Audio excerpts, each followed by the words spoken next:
నమస్తే అండి. నా పేరు యువరాజు. గోనె యువరాజు. బీఆర్‌టీయూ వరంగల్ జిల్లా అధ్యక్షుడిని. నర్సంపేట ప్రాంతంలో ఉన్నటువంటి తెలంగాణ ఉద్యమకారుడు, నర్సంపేట మాజీ శాసనసభ్యులు పెద్ది సుదర్శన్ రెడ్డి అన్న అనారోగ్యంతోని మృతి చెందడం జరిగింది. ఈ ప్రాంతంలోనే కాదు, వరంగల్ ఉమ్మడి జిల్లా తెలంగాణ రాష్ట్రంలో కూడా అందరికీ చాలా బాధాకరమైనటువంటి రోజుగా మేము భావిస్తూ ఉన్నాం. సుదర్శన్ అన్న బతికినన్ని రోజులు ఆయనే ఆయన పుట్టుకతోనే యాజిటేటర్‌గా, అంటే 18 సంవత్సరాలు ఎప్పుడైతే నిండినాయో, 18 సంవత్సరాల వయసులోనే నల్లబెల్లిలో తను యూత్‌కి అధ్యక్షునిగా ఎన్నికలలో పోటీ చేసి గెలిచినటువంటి వ్యక్తి. ఆ ప్రాంత సమస్యల కోసం పనిచేసినటువంటి దాంట్లో ఆయన అప్పుడే పెద్ద యాజిటేటర్‌గా ఉంటే, 20వ సంవత్సరంలోనే ఆయనకి అప్పుడున్నటువంటి ప్రభుత్వం గన్‌మెన్‌లను ఇచ్చింది అనంటే, ఆయన ఏ స్థాయిలో ఆ ప్రజల పక్షాన పోరాటం చేస్తుండో దీన్ని బట్టి అర్థమయ్యేది. అట్లా తెలంగాణ ఉద్యమంలో 2001 కేసీఆర్ గారితో అడుగులో అడుగేసిన కానించని మొన్నటి వరకు కూడా ఏందంటే ఉద్యమం కోసం పనిచేశాడు.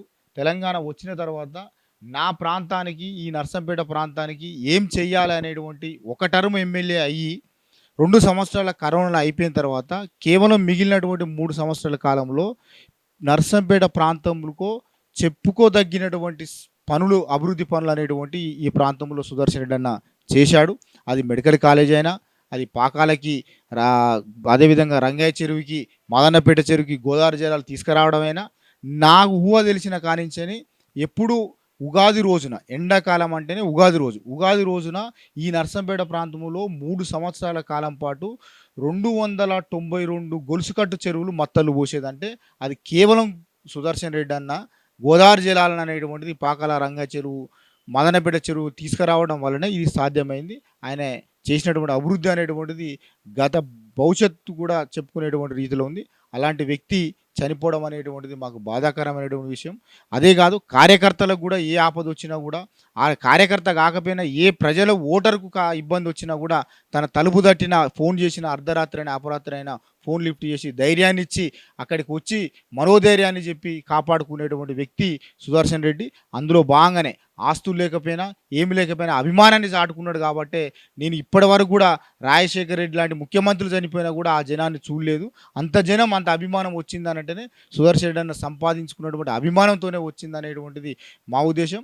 అలాంటి ఉద్యమకారుడికి, అలాంటి అభివృద్ధి చేసినటువంటి అభివృద్ధి ప్రదాతకి ప్రభుత్వం లాంఛనంగా ఆయన మరణానికి ప్రభుత్వ లాంఛనాలతో అధికారికంగా చేయించినందుకు మేము ఒక పక్క సంతోషపడ్డాం. కానీ ఆ సంతోషం 3 నాళ్ళ మురిపెమే అన్నట్టుగా ఇవాళ ఆయన గుర్తుగా మెడికల్ కాలేజీ నర్సంపేటకు పట్టుకొచ్చినటువంటి దాని గుర్తుగా అక్కడ ఉన్నటువంటి వాళ్ళందరూ, ఈ ప్రజలు, అభిమానులు కూడా అన్నకు గుర్తుగా మేము ఇక్కడ మెడికల్ కళాశాలకు ఎదురుగానే విగ్రహాన్ని ఏర్పాటు చేయాలని చెప్పేసేటువంటి అభిమానులు విగ్రహాన్ని ఏర్పాటు చేస్తే, ఈ కాంగ్రెస్ ప్రభుత్వం ఇక్కడ ఉన్నటువంటి ఎమ్మెల్యే తన అనుచరులతోని ఏంటంటే మున్సిపాలిటీ అధికారుల మీద ఒత్తిడి తీసుకొచ్చి మేము న్యాయంగా నిర్మాణం గత 3 రోజుల కాంచి నిర్మాణం చేస్తూ ఉంటే, నిన్న మధ్యాహ్నం 2 గంటలకు మున్సిపాలిటీ నుంచని, రెవెన్యూ నుంచని పనిచేస్తున్నటువంటి గద్దె నిర్మాణం జరుగుతున్నటువంటి నిర్మాణం దగ్గరికి అధికారులు వచ్చి ఇది అనుమతులు లేవు, మీరు కట్టద్దు అని చెప్పేసి అని మాతో మాట్లాడితే, మేము అనుమతులు తీసుకున్నాకనే కడతామని చెప్పేసి వాస్తవంగా నేను 2 గంటలకు పనిని ఆపేసి అనుమతుల కోసం నేను ఆదివారం ఉంది, ఈరోజు సోమవారం బోనాల పండుగ కాబట్టి మంగళవారం రోజున కలెక్టర్ దగ్గరికి వెళ్దామని చెప్పేసి దయాకర్ రావు గారు కూడా, మాజీ మంత్రి గారు కూడా మాట్లాడారు. మేమందరం కూడా టౌన్ పార్టీగా నిర్ణయం తీసుకొని సపరేట్ ఊరుకున్నాం. ఈరోజు 11 రోజు కార్యక్రమం అయిపోయిన తర్వాత మంగళవారం వెళ్దాం అనుకున్నాం. కానీ దొంగ రాత్రిగా అధికారులు మున్సిపాలిటీ వెహికల్స్తోని రాత్రి పోయి ఆ గద్దె నిర్మాణాన్ని కూలగొట్టారు.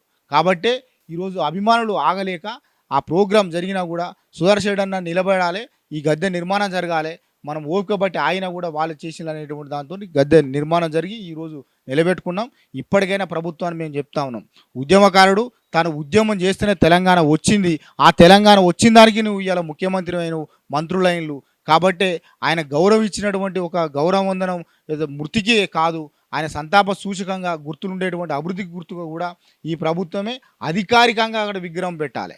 మేము అంటా ఉన్నాం, మేము పెట్టడం మా అభిమానంతో పెట్టడం కాదు. మెడికల్ కాలేజీ గ్రామీణ ప్రాంతంలో పట్టుకొచ్చినట్టు మెడికల్ కాలేజీ ఈ దేశంలో నువ్వు ఏ రాష్ట్రంలో చూన్నా జిల్లా కేంద్రంలో మెడికల్ కాలేజీ ఉంటుంది, జిల్లా ఆసుపత్రి ఉంటుంది. కానీ కేవలం నర్సంపేట నియోజకవర్గంలో మాత్రమే గ్రామీణ ప్రాంతంలో మెడికల్ కాలేజ్, జిల్లా ఆసుపత్రి ఉంది అనంటే అది సుదర్శన్ రెడ్డి గారి కృషి వల్లనే. కాబట్టి ఆ కాలేజీకి పిఎస్ఆర్ మెడికల్ కళాశాల పేరు పెట్టాలి. ఆ స్థానంలో ప్రభుత్వమే అధికారికంగా విగ్రహాన్ని పెట్టాలని చెప్పేసి మేము ప్రభుత్వాన్ని డిమాండ్ చేస్తా ఉన్నాం. విజ్ఞప్తి చేస్తా ఉన్నాం.